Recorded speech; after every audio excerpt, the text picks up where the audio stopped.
สวัสดีครับท่านผู้ชมครับตอบโจทย์วันนี้เป็นภาคพิเศษนะครับวันนี้ผมได้มีโอกาสมาพบกับพลเอกเจ้ายอดศึกประธานสภาเพื่อการกอบกู้รัฐฉานและผู้นำทหารสูงสุดของกองกำลัง SSA นะครับพลเอกเจ้ายอดศึกนั้นถือว่าเป็นผู้นำกลุ่มชาติพันธุ์ที่มีบทบาทสำคัญและยิ่งเห็นความสำคัญมากขึ้นเมื่อวันที่ 10 ตุลาคม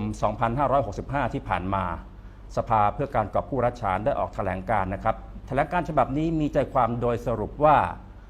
RCSS หรือกลุ่มรัฐฉานใต้ที่พลเอกเจ้ายอดศึกเป็นผู้นำอยู่นั้นเนี่ยจะทำหน้าที่เป็น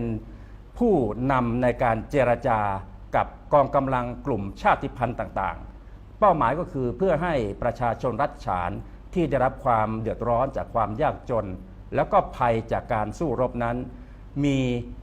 สถานะที่ดีขึ้นนะครับนั่นหมายความว่าการเจรจากับรัฐบาลเมียนมาโดยพลเอกอาวุโสมิ้นท์อองหลายนั้นเนี่ยก็จะต้องมีการปรับเปลี่ยนไปพอสมควรเลยทีเดียวจะปรับเปลี่ยนไปมากน้อยขนาดไหนและทิศทางในการเจรจาครั้งล่าสุดเนี่ยจะพอมีความหวังที่จะนำไปสู่สันติภาพในเมียนมาในรัฐฉานได้มากขนาดไหนพลเอกเจ้ายอดศึกอยู่กับผมในขณะนี้แล้วสวัสดีครับนะครับแถลงการของ RCSS ในวันที่ 10 ตุลาคมเนี่ยมีที่มาอย่างไรครับก่อนหน้านั้นเจ้าได้ไปพบกับมิ้นท์อองหลายเจรจากันในเดือนพฤษภาคมเดือนสิงหาคมต่อเนื่องกันยายนที่ผ่านมา2 ครั้งนั้นมีความสำคัญอย่างไรที่ทำให้เกิดการพูดคุยครั้งล่าสุดแล้วก็แถลงการครั้งล่าสุดนี้ครับผมมาดูสถานการณ์ในรัฐฉานก็ดีในสหภาพทั้งหมดก็ดีแล้วก็ตั้งแต่ต่อสู้กันมาการต่อสู้ระยะเวลา63 ปี64 ปีเพราะว่าขึ้นนึกขึ้นสถานการณ์ที่ปัญหาตียึดอำนาจครั้งนี้ครับมันปัญหาเนี่ยมันรุนแรงขึ้นครับถ้ารุนแรงขึ้นเนี่ยผมก็มองเห็นอยู่3 ประการประการแรกประชาชนเดือดร้อนครับอันดับแรกว่าประชาชนเดือดร้อนครับประชาชนเด็กคนเฒ่าคนแก่ที่ไม่รู้อิโหนอิเหน่ก็กระทบไปด้วยครับหนีสงครามไปที่ไหนก็ลำบากครับความช่วยเหลือข้างนอกก็เข้าไม่ถึงครับมีแต่ประชาชนกันเองช่วยกันอย่างนั้นผมก็ว่าระยะเวลารวบกัน50-60 ปีเนี่ยไม่เห็นแก้ปัญหาอะไรเลยครับชาติล่มโจมเนี่ยมันน่ากลัวครับผมก็คิดอันนั้นอีกประเด็นหนึ่งประเด็นที่ 2โรคโควิด -19 ก็มาลงที่ประชาชนครับประชาชนเราที่ไม่ได้รักษาก็มีทั้งเยอะแยะมากมายครับไม่สมควรตายก็ตายอันนี้ก็กระทบประชาชนครับอีกอย่างหนึ่งเรื่องเศรษฐกิจประชาชนนะทำไร่ทำนาเพราะรัฐฉานเป็นเมืองทำไร่ทำนาครับทำขึ้นมาไม่มีตลาดขายประเทศจีนก็ปิ้งผักดูทั้งหมดเลยครับประเทศไทยก็ปิ้งทั้งหมดเลยอินเดียก็ปิ้งทั้งหมดเลยขายที่ไหนก็ไม่ได้ครับผมก็มันนึกว่าเขาต้องเปลี่ยนแปลงเยอะครับถ้าไม่เปลี่ยนแปลงความคิดไม่เปลี่ยนแปลงการกระทำมันเสียทั้งหมดครับเขานี่หมายถึงใครครับเขาที่จะต้องเปลี่ยนแปลงความคิดกลุ่มที่ถืออาวุธทั้งหมดเลยครับไม่ว่ากองทัพครับพม่าไม่ว่ากองทัพกลุ่มชาติพันธุ์ทั้ง2 ฝ่ายทุกฝ่ายเลยทั้งหมดเลยครับและสหภาพพม่าทั้งหมดเนี่ยเพราะเราจะใช้วิธีเก่าๆผมว่ามันเสียทั้งคู่ครับไม่มีใครได้แล้วที่สุดประชาชนก็เดือดร้อนผมคิดอย่างนั้นมาผมว่าเหมือนวันลองดูนะลองดูผมก็ประกาศไว้4 เดือนครับ4 เดือนเนี่ยผมจะส่งหนังสือให้ทุกกลุ่มครับแล้วก็หนังสือไปแล้วจะส่งตัวเตียนไปเจรจาทุกกลุ่มครับ ที่ไปเจรจาทุกกลุ่ม อือฮึ เพราะผมวางไว้รถแมวมันมีอยู่3-4ขั้น ครับ นะ รถแบบว่ายังไง ขั้นตอนแรกเนี่ยจะประกาศ ครับ แถลงการให้ทุกกลุ่มรับทราบ ครับ ให้ประชาชนรับทราบ ครับ ถ้าทุกกลุ่มรับทราบประชาชนรับทราบเนี่ยคนที่สนับสนุนก็น่าจะมี ครับ คนที่ไม่เห็นด้วยก็น่าจะมี ครับ คนที่คิดไม่ถึงว่าพ่ออะไรจะทำอะไรเนี่ยนะที่ อืม กังวลอยู่ว่ามันจะน่าจะมี ฮะ อันนี้ผมก็ออกแถลงการ ครับ ให้กระตุ้นความคิดขึ้นมากกว่า ครับฮะ ประการที่สองผมจะส่งหนังสือให้ทุกกลุ่มหนังสือในส่งทุกกลุ่ม ครับ ถ้าหนังสือถึงเขาแล้ว เขาจะคิดยังไง ครับ ถ้าเขาชวนใจเขาจะตอบรับมาว่า ครับ ชวนใจอยาก อือฮึ เจรจาอยากรู้ ครับ ความคิดของผมจะทำยังไงต่อ ครับ เขาน่าจะชวนใจ ครับ ถ้าชวนใจผมไม่มองให้เขามาหาผม อือฮึ ถ้าเขาเปิดช่อง ชวนใจมาคุยกันเนี่ยผมจะส่งตัวแทนทุกกลุ่มเลย ไป หาทุก คุย กลุ่ม เขาเอง ไปคุยเขา ครับ ไปคุยเขาทุกกลุ่ม ทุกกลุ่มนี่หมายถึงกลุ่มที่ลงนามหยุดยิง NCA แล้วก็กลุ่มที่ไม่ลงนามด้วย ชวนใหญ่เนี่ย ผมเน้นเฉพาะอันดับแรกเนี่ยกลุ่มที่ราชานก่อน ในรัชฉานเฉพาะกลุ่มรัชฉาน เฉ ก่อ พาะ น กลุ่มราชานถ้าราชานมันครบถ้วนแล้ว กลุ่มอื่นจะไป ครับก่อนหน้านี้RCSS ก็เป็นแกนในการร่วมประชุมกลุ่มชาติพันธุ์กองกำลังต่างๆ มาตลอดเนี่ยนะครับ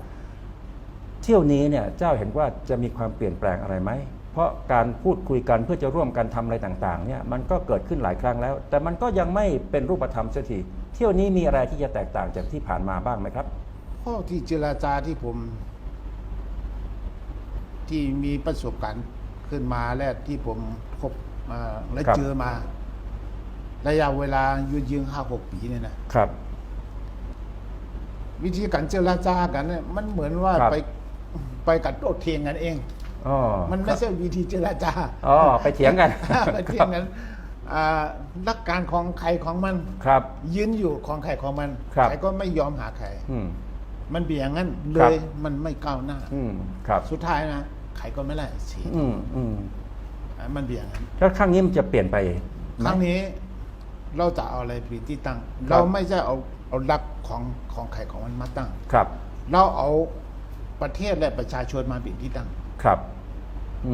ผมคิดว่าเอาประเทศและประชาชนมาเป็นที่ตั้ง ครับ ตอนนี้มันเป็นโลกภิวัตน์เนาะ ครับ โลกดิจิตอล ครับ มันโกหกกันยาก ครับ ปิกพักดูตีเมียวมันไม่ได้แล้ว ปิดประตูตีแมวไม่ได้แล้ว ไม่ได้แล้ว ครับทำอะไรคนเขาเห็นหมดว่าทำเพื่อประชาชนจริงหรือเปล่า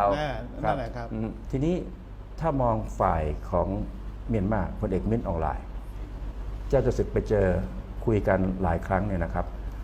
แนวโน้มเป็นยังไงบ้างมิ้นท์ออนไลน์มีความเปลี่ยนแปลงอะไรไหมหรือว่า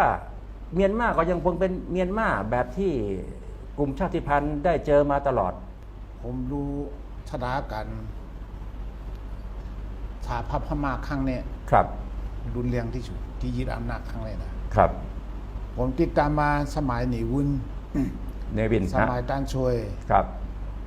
สหภาพพม่านั่นตั้งแต่เขาได้เอกราชมา1948ครับ มีแต่พม่ากันเองยึดอำนาจกันเองทุกครั้ง ครับ กลุ่มชาติพันธุ์ไม่เลยไปยึดอำนาจเขา ครับ แต่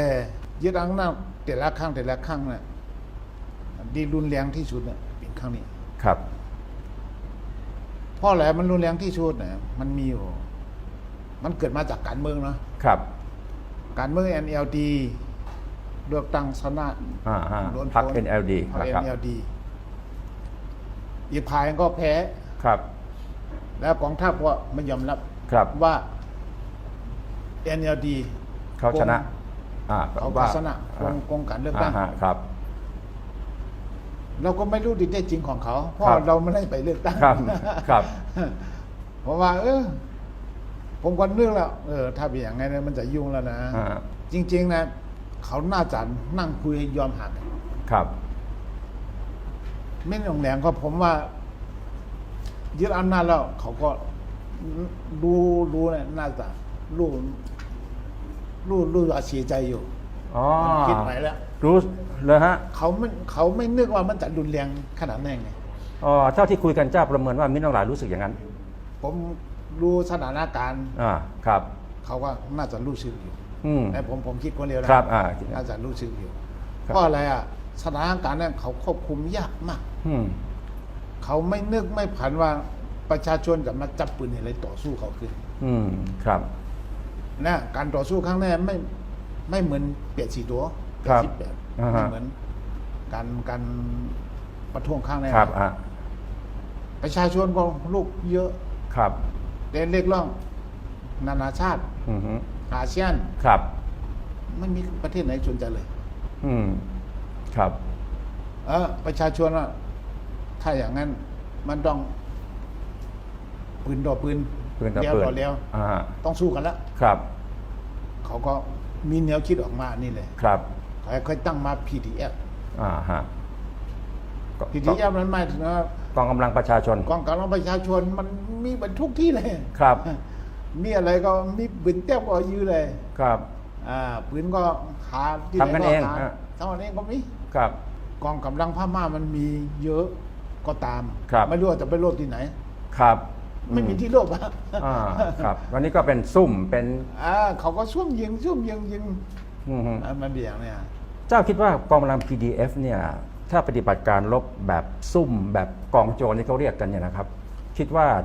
พ่อ มีประสิทธิภาพสู้กับกองทัพพม่าที่ใหญ่โตมโหฬารมากกว่าหลายเท่าเหรอ มันไม่ใช่หรอกครับ ครับ เพราะมันมาจากประชาชนเนาะ อืม เขาการวิธีการรวบว่าเขาไม่รู้ ครับอืม บางคนก็น่าจะรู้อยู่ อ่า เพราะเขาเป็นเจ้าของพื้นที่อ่ะ ครับ เขาอยู่ที่ไห ชำนาญพื้นที่กว่า เขชำนาญพื้นที่กว่าพม่าจะไปอะไรเขารู้หมดอ่ะ ครับ เขาก็ช่วมยิง ฮะ อย่าบังระเบิด ครับ ระเบิดก็ทำขึ้นมาเอง ครับ อย่างเนี้ย อ่า ที่เห็นอยู่เนี่ย ครับ ถ้าเป็นอย่างนั้นเรื่อยๆเนี่ยเหมือนว่าการก่อกลุ่มกันมันจะเยอะขึ้นมาก็เป็น มากขึ้น มากขึ้นก็เป็นไร ครับ ถ้าอย่างนั้นเนี่ยสำคัญที่สุด ครับ กลุ่ม SAC ฮะ ก ฮะ ลุ่มตะวันออก ครับ มีหนองแรง อ่า มันจะเกี่ยใครยังไง อืม อันนี้สำคัญที่สุดแหละ คิดว่าจะเป็นปัญหาในอนาคตของกองทัพ แน่ เมียน นอน มาแน่นอน แน่นอนครับ ดังนั้นแล้วเจ้าคิดว่ามิ้นท์ออนไลน์น่าจะเปลี่ยนท่าทีที่อ่อนลงไหม เจ้าที่คุยเจ้าพบว่าท่าทีมิ้นท์ออนไลน์เป็นยังไงแบบคุยกันแบบเนี้ย ที่ผมคุยเนี่ยเขาก็เดี๋ยวคุยกันนะที่เขายอมรับที่ผมมันมี4ประการนะครับ ประการแรกจะให้เป็นฟัดเดเลดิโมกราซี ครับ อันนี้เขายอมรับ ครับ เขาไม่ค่อยคุยมาอันนี้นะ ฮะยอมรับแล้วว่าให้เป็นเขตพื้นที่ ให้เป็น สหพันธรัฐ ฟัดเดเลดิโมกราซี ครับ เขายอมรับในอันนี้สองมาเนี่ยวิธีการเลือกตั้ง เขาเลยจะระบบ PR ครับ ระบบ PR สามมาก็เขาอยากเจรจากลุ่มชาติพันธุ์ทุกกลุ่ม ครับอือฮึ เขาอยากเจอทุกกลุ่ม ครับ แล้วก็ดูเขาเนี่ย อือฮึ อยากแก้ไขธรรมนูญ2008บางส่วน รัฐธรรมนูญ 2008 ที่เป็นปัญหา ที่เป็นปัญหาวันนี้ดูว่าไปข้างไหนก็เขาเอานี่มาคุยทุกครั้งเลย อืมครับ แต่ผมครั้งนี้ผมก็ว่า ผมดูสถานการณ์ทุกอย่าง ผมดูมันไม่ใช่ มันต้องมาคุยการเมืองกันก่อน อืมครับ มันต้องมาเจรจาการเมืองก่อน ครับ ถ้าเอาทำนูนมาวางเลยให้เก้เนี่ยมันจะเก้ได้ยังไง อืมครับ กลุ่มอะไรกลุ่มเรื่องให้เขาให้ความคิดเห็นก่อนมันไม่ได้ ให้ความ ครับ คิดเห็นหน่อยไม่มีประโยชน์หรอก ครับ เพราะธรรมนูญเนี่ยเขาเขียนขึ้นมามันเป็นแนวทางของเขา ครับ เขาคิดเขาออกแบบอะ ครับ เขาคิดว่าเขาออกแบบว่าให้เขามาแก้เนี่ย อืม มันจะเป็นไรนะมันเป็นไปไม่ได้หร เพ อก ราะฉะนั้นก็ต้องมาคุยกันจริง อ่า อ่า อันดับแรกเนี่ยพ่อและกลุ่มชาติพันธุ์และประชาชนต้องการเนี่ยใครเป็นอยากเป็นสหพันธรัฐ อือฮึ ประชาธิปไตย ครับ อันนี้ทุกกลุ่มเหมือนกันหมด ค ป รับ ระชาชนก็เหมือนกันหมด ครับ แต่สหพันธรัฐประชาธิปไตยเนี่ย เราจะออกโครงสร้างแบบไหน จะออกแบบร่วมกันยังไง ได้ออกแบบร่วมกันอย่างไรเขาต้องมาคุยกันตรงนี้ อืม เกมเมียงแยกอำนาจกันแบบไหน ครับ โครงสร้างเราจะทำยังไงเขาต้องออกแบบ ครับ พัฒเลของสาธารณพม่า แนวคิดทั้งหมดที่เจ้าบอกกับผมเนี่ยได้เพื่อพูดคุยกับมิ้นท์ออนไลน์คุยแล้ว คุยครับ ท่าทีเขารับฟัง เพราะว่าเขาฟังอยู่ แต่ ครับ เขาน่าจะเอาได้น่าจะยากอยู่ ยังแต่เขารับฟังอยู่ รับฟังอยู่ เจ้าครับรัฐบาลเอกภาพแห่งชาติหรือ NUG เนี่ยเขาก็พูดกึ่งเตือนกองกำลังกลุ่มชาติพันธุ์บอกว่าระวังนะ นี่อาจจะเป็นแผนการของรัฐบาลทหารเมียนมาเขาอยากที่ให้มาแบ่งแยกให้เป็นกลุ่มนั้นกลุ่มนี้เอาเรื่องนู้นมาล่อเอาเรื่องนี้มาบอกว่าเป็นเจรจาแต่จริงๆแล้วต้องการที่จะทำให้กลุ่มต่อต้านเนี่ยแบ่งแยกแล้วก็อ่อนแอลง เจ้ามีความเห็นว่ายังไง อันนี้เขาต้องไม่เตือนหรอกครับ เรา ครับ ต่อสู้กันมา50-60 ปีเขารู้กว่าเขาแล้ว เรารู้อยู่แล้วว่าเขาเป็นยังไง เขามีข้อมูลมากกว่าเขาอยู่แล้ว ครับมันอย่างนี้อยู่แล้วครับ จริงๆเนี่ย NUG กับตำรวจเขาเป็นปัญหากันเองอะ ครับ ยังไม่ได้มาเกี่ยวกลุ่มชาติพันธุ์ของเราเลย ครับ เราก็ไม่ได้ไปเกี่ยวกับเขาเลย ครับ ครับ เพราะฉะนั้นเขาก็คำเตือนก็เตือนมาเรารู้อยู่แล้วเรา เรารู้แล้ว ครับ พ่อเราก็คุยเขาก็เปิดดังคุยกับเขาเหรอ ครับ ผมเนี่ยกลุ่มเราเนี่ยเขาเปิด คุยทุกกลุ่ม ครับ NUG ก็คุย ไม่ใช่ว่าไม่คุย ถ้ามีช่องทางเจรจาก็ต้องเจรจา ต้องเจรจาครับ ครับ ไม่ว่าครับ การต่อสู้เนี่ยเพ่ออะไรมีการต่อสู้จับปืนขึ้นมาเนี่ยเพราะอะไร ครับ พ่อไม่มีตู้เจรจา ครับ มันมี ไม่มี ทาง โต๊ะ เลือก เจรจาก็เลยต้องสู้กัน เจ้าประเมินยังไงครับ มันมีช่วงสำคัญที่รัฐบาลเมียนมาเขาเชิญกลุ่มชาติพันธุ์ต่างๆ ไปคุย ก็มีกลุ่มที่ไม่ได้ลงนามในสัญญาหยุดยิง ก็เข้าไปร่วมด้วย 4-5 กลุ่ม ว้าก็ไปอะไรอย่างเงี้ยถ้ามองว่ามันยังไง จริง ๆ แล้วทุกกลุ่มเนี่ยมันหยุดยิงแล้วแหละครับ ครับ นะเพราะอย่างที่ผมพูดเมื่อกี้เนี่ยนะครับ ที่การประท้วงเกิดขึ้น มันเป็นปัญหาการเมืองภายในของเขาเอง มันเป็นปัญหาทั้ง NLD กับตมดเอง ครับ มันไม่ใช่ยังไม่ได้เกี่ยวกับชาติพันธุ์ มันไม่ได้มาเกี่ยวกับชาติพันธุ์ชาติพันธุ์ยังไม่ได้เกี่ยวกับเขา PDF ก็เป็นของ เป็นของ NLD เขาหมดเลย ครับ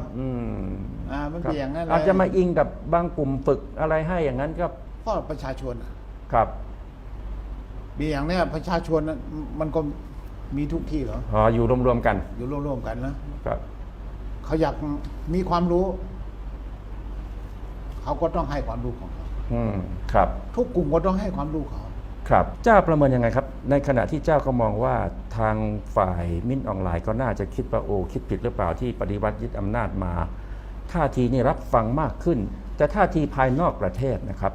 ฉันทามติ 5 ข้อของอาเซียนเนี่ยเขาก็ไม่รับฟังเลยนะครับคำเตือนคำร้องขอเรื่องการตัดสินประหารชีวิตฝ่ายต่อต้านรัฐบาลเขาก็ไม่ฟังเลย เจ้าประเมินมิ้นท์ออนไลน์หรือรัฐบาลเมียนมาในตอนนี้ยังไง ผมไปครั้งแรกผมก็ถามเลย ครับ เขามาที่อาเซียนจะเก้ยังไง ครับ นานาชาติกดดันจะเก้ยังไง ครับ ประชาชนเดือดร้อนจะเก้ยังไง ครับ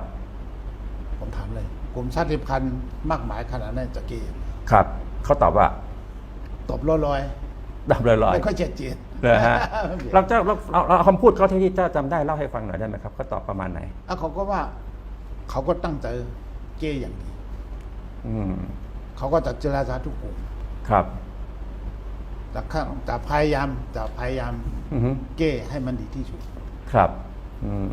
เพราะจะพยายามเก้ให้มันดีที่สุดน่ะเขาก็ยอมรับให้เป็นมาฟัดเลดิโมกราซีอยู่แล้ว ครับ ยอมอยู่แล้วแต่หมายว่าต้องมาคุยในรายละเอียด ต้องมาคุยกันรายละเอียด ถ้าภาษานั่นก็เรียกว่ายอมรับในหลักการ ใช่ยอมรับในหลักการ แต่รายละเอียดมาว่ากันอีกทีหนึ่ง ครับนั่นหมายถึงกลุ่มชาติพันธุ์นะ กลุ่มชาติพันธุ์ครับ แต่ยังยูจีเขาไม่คุยเขาก็พูด ไม่คุยยังไงก็ไม่คุย เขาพูดชัดเจนแล้วไม่คุย ยังไงก็ไม่คุยจะคุยแต่กลุ่มกองรัฐบาลจะคุย เจ้าได้เป็นผู้ประสานงานอย่างที่ผมเกริ่นไปเมื่อสักครู่ได้พูดคุยกับกลุ่มชาติพันธุ์ต่างๆมานานเป็น10 ปี ได้ไปเจรจากับทางมิ้นท์ออนไลน์ก็หลายครั้ง เที่ยวนี้ถามจริงๆเจ้ามีความหวังมากขึ้นไหม จริงๆเนี่ยเราลงนามNCA เนาะ ครับ เราลงนามNCA เนี่ย NCA เนี่ย ไม่ไม่เป็นของกลุ่มใดกลุ่มหนึ่ง ครับ ในชิปกลุ่มกับกองทัพกับรัฐบาล ครับ เป็นของเราร่วมกันทำ ครับ เพราะพี่น้องนั้นยึดอำนาจเขายังไม่ประกาศ อือฮึ ยกเลิกธรรมนูญ ครับ เขายังไม่ประกาศยกเลิกพรรคการเมือง ครับ เขายังไม่ประกาศยกเลิก NCA อืมครับ ถ้าเขามาไม่ประกาศยกเลิกอย่างนั้น เขาอยากคุยกับเราเขาต้องไป อืมครับ เพราะเราไม่มีความผิดอ่ะ ครับ สิ่งที่จะชี้ว่าสถานการณ์ระหว่างรัฐบาลเมียนมากับกลุ่มชาติพันธุ์ดีขึ้นและไม่ดีขึ้น ก็น่าจะเป็นเรื่องของการสู้รบกัน ในช่วงแรกๆที่ผ่านมาเนี่ยก็มีข่าวการสู้รบโดยเฉพาะรัฐฉานตอนเหนือ สถานการณ์ล่าสุดเรื่องของการสู้รบเนี่ยเป็นยังไงบ้างครับ ตอนเนี้ยการสู้รบกับเราทุกกลุ่มเลยมันหยุดไปแล้ว หยุดเลย หยุดไปแล้ว ท่านคิดว่าเพราะอะไร เพราะอะไรเพราะผมประกาศนี่ไง อ๋อ ประกาศอะไรถ้าเราจะเจรจากันเขาต้องหยุด อืมครับ ตอนนั้นหยุดไว้ก่อน ครับ ถ้ายิงกันนะที่ยิงกันเนี่ยมันมีเด็กคนเสียที่ผ่านมาเนี่ย ฮะ ไม่มีใครประชาชนน่ะที่เสีย ครับ ทหารเนี่ยมันไม่ชมคนตายก็ตาย อืม ไม่ชมคนบาดเจ็บก็บาดเจ็บ ครับ เพราะผมมองเห็นนั่นแน่นะว่าค่อยออกแถลงการข้างนี้จะว่างเปลี่ยนข้างนี้ให้เจรจาทุกกลุ่ม อืมครับ อย่าให้มีการสู้รบกันเลย ครับ ก่อนที่เจ้าจะออกแถลงการณ์ก่อนที่จะไปคุยกับมิตรเอาหลานในประเด็นนี้เนี่ยได้มีการพูดคุยกันอย่างไม่เป็นทางการกับกองกำลังชาติพันธุ์ต่างๆ ก่อนหน้าไหม ยังครับไม่มี ไม่มีคุยเลย ไม่มีเลย อืม เพราะผมก็ดูเพราะมิ่นหนองแหลงก็ประกาศว่า ปี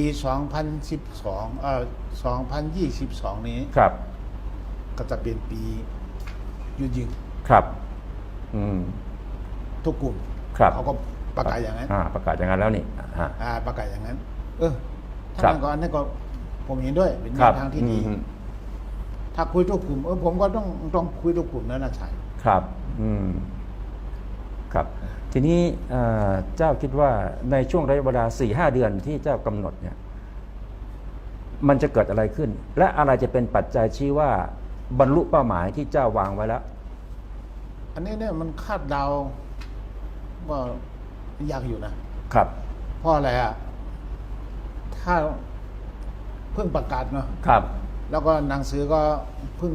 เขียน ครับ ตั้งแต่ช่วง แต่ 4-5 เดือนนี้ไม่นานเลยนะ แป๊บเดียวเอง ไม่นานหรอกครับ ครับ เพราะเสียเหลือเนี่ยให้รู้ท่าที อ๋อ รู้ก่อนว่า แต่ละกลุ่มคิดยังไง เพราะอย่างนี้แหละครับ ผมชงหนังสือไปปุ๊บอย่างที่ผมพูด ครับ เมื่อกี้ตัวแทนจะไปทุกกลุ่ม ครับ ถ้าเขาตอบรับมา ถ้าตัวแทนไปทุกกลุ่ม ครับ มันมีท่าทีตอบรับว่ามันจะคุยกันได้ ครับ ถ้านั้นก็เราต้องมาร่วมกลุ่มกัน ครับ เราจะคุยกันอย่างไร อืม ครับ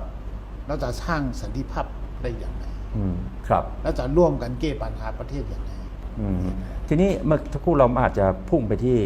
กองทัพเมียนมาว่าอะไรเป็นปัญหาอุปสรรค ท่านมองว่าในกลุ่มชาติพันธุ์ต่าง ๆ เนี่ย มีอะไรไหมครับที่จะเป็นปัญหาที่ไม่สามารถนำไปสู่การเจรจาเพื่อบรรลุสันติภาพ ซึ่งเป็นเป้าหมายสูงสุดได้เนี่ย อย่างที่ผมพูดเมื่อกี้มาเลยยึดอำนาจมาทุกครั้งเนี่ยมันเป็นพม่าเขาเป็นเองทุกครั้ง ครับ อันนี้อันดับแรก อ่า แล้วปัญหาภาษาพม่าเนี่ยที่มันไม่เจริญไม่ก้าวหน้าตั้งแต่อะไรเอกราชมาตั้งแต่1940ถึงปัจจุบันเนี่ย73 ปีเนี่ยเพราะอะไร ผู้น อืม ำเพราะที่ผู้น ครับ ำหนึ่งเลยผู้นำไม่มีคุณธรรม ไม่มีจริยธรรม ครับ อืม ไม่เหมือนว่า เขาอยากเอายึดอำนาจอยู่ ครับ ของเขาคนเดียว ครับ อันนี้เนี่ยดูปัญหา อืม อันนี้ดูปัญหาเลย ครับ อันนี้ในปัญหาของของพม่า พม่าน่ะนะที่ ใช่ พวก ของเขาด้วยครับ เป็นพม่านะครับ อืม เพราะอะไรอะที่เป็นรัฐบาลมาทุกครั้งเนี่ยชาวพม่าเป็นเยอะทุกครั้งอะ อืม ครับ กลุ่มชาติพันธุ์เนี่ยแค่เป็นตัวประกอบ ครับ อืม กลุ่มชาติพันธุ์ไม่มีอำนาจเลย ครับ เพราะที่เขาอยู่ร่วมกันมาเนี่ยไทยใหญ่มีหลักฐาน ครับ สัญญาปางหลวง อืม มันชัดเจน ครับ สัญญาปางหลวงเนี่ยเพราะอะไรมีสัญญาเพราะเราไม่ใช่ประเทศเดียวกันไง อืม ครับ แล้วมันเลยเป็นประเทศเดียวกันอ่ะ ครับอืม ค่อยๆมาร่วมกันสร้างสหภาพ ครับ เขาพยายามมายึดอำนาจ ฮะ หลายประเทศพยายามจะให้เป็นประเทศเดียว ครับ เขารวบรังทุก ทุกอย่างไม่ว่าประวัติศาสตร์ ครับ ไม่ว่าหนังสือ อือฮึ อันเนี้ยมันจะอยู่ร่วมกันแล้ว ครับอืมอือฮึ ถ้าไม่มีคุณธรรม ไม่มีจริยธรรม ไม่เท่าเทียมกัน การต่อสู้เนี่ยมันจะมีไปเรื่อย อืมครับ ๆมันไม่หายหรอกครับ เจ้าได้พบได้คุยกับมิ้นท์ออนไลน์เขาหลายครั้งเนี่ยครับ ในสายตาชาวโลกเนี่ยก็มองว่าเขาเป็นเผด็จการเป็นคนที่ยึดอำนาจสร้างปัญหาให้กับประเทศ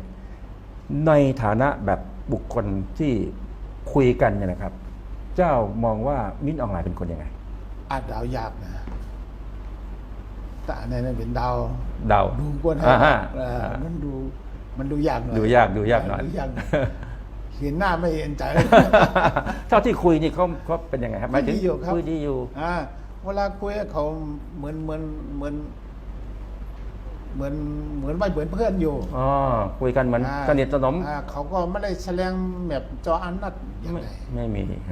คุยดีอยู่เวลา ครับ คุยกันนะคุย ครั ดี บ อยู่แต่ไม่รู้ใจเขาคิดยังไง ไม่รู้คิดยังไงแต่บอกก็เขาก็รับในหลักการ ครับ เรื่องนะครับ ครับ ครับ เวลาที่พูดถึงเรื่องของ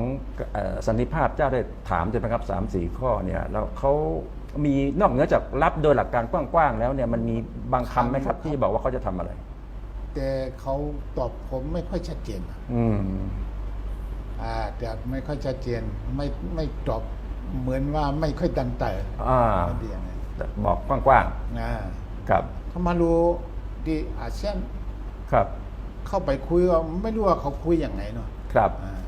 แต่ผมมารู้วิเคราะห์ตามข่าว ครับ ที่เขาตามข่าว ที่ตัวแทนอาเซียนเข้าไปก็เหมือนว่าไม่มีข้อมูลที่แท้จริง อืมครับ ครับ อย่างเช่นไปขออะไรผมเห็นข่าวไปขอ3 อย่าง อ่าฮะ ขอพบองซานซูจี ครับ ขอให้ปล่อยนักโทษการเมือง ศึกษา ขอให้อย่าชูรบกัน ครับ อันนั้นมันเป็นความขอ อือฮึ มันจะวิธีแก้ปัญหาดูเนี่ย อ๋อแค่ขอเขาคงไม่ทำนะเขาก็ปฏิเสธนะฮะ ไม่ได้หรอก เพราะอะไรเรื่องนะครับ ครับ ถ้าจะแก้ปัญหาจริงๆเช่นต้อง ไม่ใช่ว่าเจอของซาที่จีมันจะแก้ปัญหาอะไรมันไม่แก้ไม่ได้หรอกครับ ครับ อืม จริงๆถ้าอาเซียนจริงใจ ครับ อันดับแรกต้องจัดทีมข้อมูล อือฮึ เจอกลุ่มชาติพันธุ์ ครับ เจอกลุ่มพรรคการเมือง ครับ เจอประชาชน ครับ เจอมีหนองแรง ครับ เอาข้อมูลขึ้นมาแล้ว เจอทุกกลุ่มแล้วเรียกทุกกลุ่มมาคุยกัน อืม ครับ มันนั่งคุยกันก่อนเลย ครับ จะเอาอย่างไหนกี่อย่างไร อือฮึ มันนั่งคุยกัน ครับ เพราะว่า ไม่ใช่คุยแค่เมียนมา มันจะคุยกับเมียนมาตอนเนี้ยคุยกับมีหนองแหลงกับองซานซูจีมันจะแก้ปัญหามันไม่มีทางหรอกครับ ครับ อืม ต้อง เพ คุย ราะปัญหามันลึกไปแล้วที่เขามองเห็นแล้ว ครับ ครับ ปัญหามันมีมาตั้งแต่70 กว่าปีพวกเรา ครับ ต้องคุยทุกกลุ่ม ครับ ท่านผู้ชม ครับท่านผู้ชมครับพลเอกเจ้ายศศึกชัดเจนนะครับว่าการเจรจาเท่านั้นที่จะเป็นการแก้ปัญหาและการเป็นการเจรจาแบบทุกกลุ่มที่เกี่ยวข้องกับปัญหาในเมียนมา